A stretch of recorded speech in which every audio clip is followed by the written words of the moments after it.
dan 9 Agustus 1945, Perang Dunia Kedua yang berkecamuk sejak tahun 1939 telah menyebabkan kedua kelompok yang sekutu dan negara-negara fasis saling menyerang. Korban dan kerugian kedua belah pihak tidak terhitung jumlahnya. Jutaan manusia meninggal dunia akibat Perang Dunia tersebut. Sebagian besar dari mereka adalah masyarakat sipil yang bukan merupakan tentara perang. Penawar rindu, kasih pujaan. Keinginan Amerika Serikat untuk segera menyelesaikan perang dilakukan dengan mengirimkan pesawat pembawa bom atom ke Jepang. Bom atom pertama diledakkan di kota Hiroshima, sementara pada tanggal 9 Agustus 1945, bom atom dijatuhkan di kota Nagasaki. Ledakan bom atom seperti gunung api yang jatuh ke bumi. Tiba-tiba langit terang seperti ada kilat, disusul berbagai benda yang berhamburan terbang. Bersamaan itu, berbagai makhluk hidup meregang nyawa, kehilangan anggota badan, bahkan hancur berkeping-keping. Dua kota Jepang luluh lantak. Hingga akhirnya, Jepang menyerah tanpa syarat kepada sekutu pada 15 Agustus 1945. Beginning to tick away after a brief pause. We did not get that information from the press associations. It came on our private wire from the White House. Now it's beginning to come. Bulletin AP, Washington, August.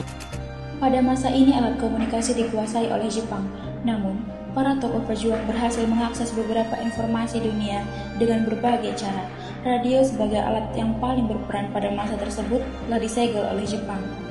Hal ini disebabkan oleh ketakutan Jepang apabila bangsa Indonesia mengetahui perkembangan perang yang menunjukkan Jepang semakin terjepit. Namun, para tokoh pergerakan tidak kurang akal. Mereka berhasil menyembunyikan beberapa radio gelap yang dapat digunakan untuk mendengarkan berbagai siaran radio luar negeri seperti BBC London. Misalnya apakah sudah dibilang belakang? Ya benar, kalau kita tidak bergerak dari sekarang, kita akan dipindahkan ke Belanda. Ya, kita harus mendesak golongan tua sekarang juga. Sultan Syahrir yang telah mengetahui berita penyerahan Jepang kepada sekutu dari siaran radio menyampaikan informasi tersebut kepada Soekarno dan Muhammad Hatta, berharap mereka mau menyatakan kemerdekaan. Namun, Soekarno dan Muhammad Hatta menolak. Hari Rabu tanggal 15 Agustus 1945, sekitar pukul 9:30 malam, para pemuda yang dipimpin Wikana dan Darwis datang ke rumah Soekarno di Pegangsaan Timur nomor 56 Jakarta. Wikana dan Darwis memaksa Soekarno untuk memproklamasikan kemerdekaan.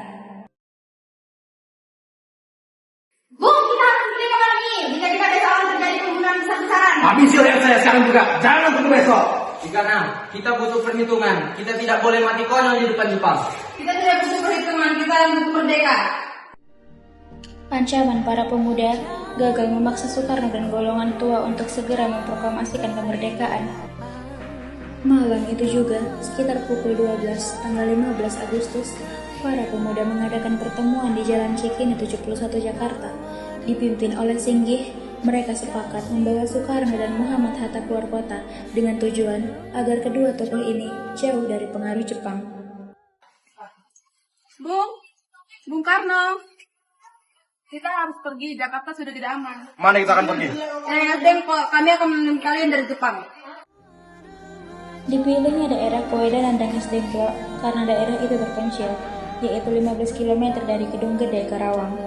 Selain itu juga, ada hubungan baik antara Dai dan Peta Purwakarta dan Dai dan Jakarta, sehingga dari segi keamanan terjamin. Pagi hari rombongan Soekarno sampai di Rengas Dengklok. Mereka diterima oleh Sudancho, Subeno, dan Afan. Kalian menculik kami hanya untuk diletakkan di tengah sawah seperti ini. Apa tujuan kalian sebenarnya? Kami sedang menunggu kabar dari Jakarta. Jika Jakarta bergerak, Bung juga harus bergerak. Sabar, Mas. Mereka hanya ingin terbaik untuk bangsa kita. Sehari di Rengas Dengklok, para pemuda masih gagal memaksa Soekarno dan Hatta untuk menyatakan kemerdekaan tanpa campur tangan Jepang.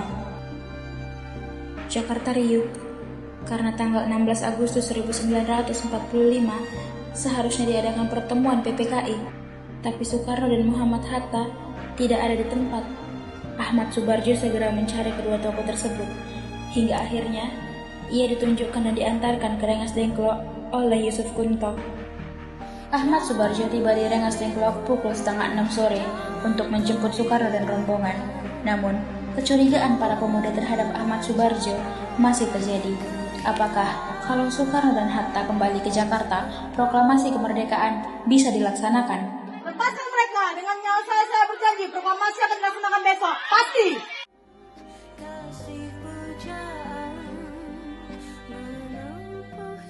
Setelah banyak pertimbangan, Soekarno dan Hatta menyimpulkan bahwa tidak ada gunanya lagi untuk membicarakan soal kemerdekaan Indonesia dengan pihak Jepang. Akhirnya, mereka pergi ke rumah Laksamana Maida di Jalan Imam Bonjol untuk merumuskan teks proklamasi. Mereka disambut dengan baik oleh Maida dan Miyoshi. Silakan gunakan rumah ini, kalian aman bersama kami. Akhirnya, perumusan teks proklamasi dilakukan di rumah Laksamana Maida.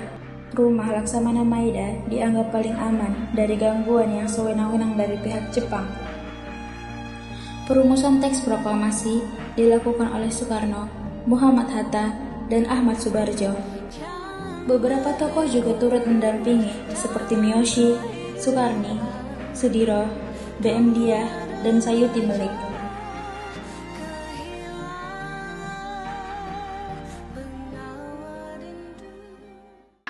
Siapa akan menertakan ini?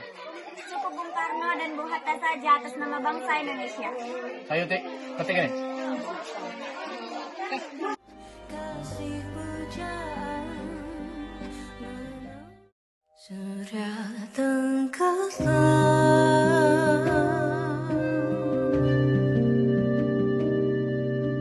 Proklamasi.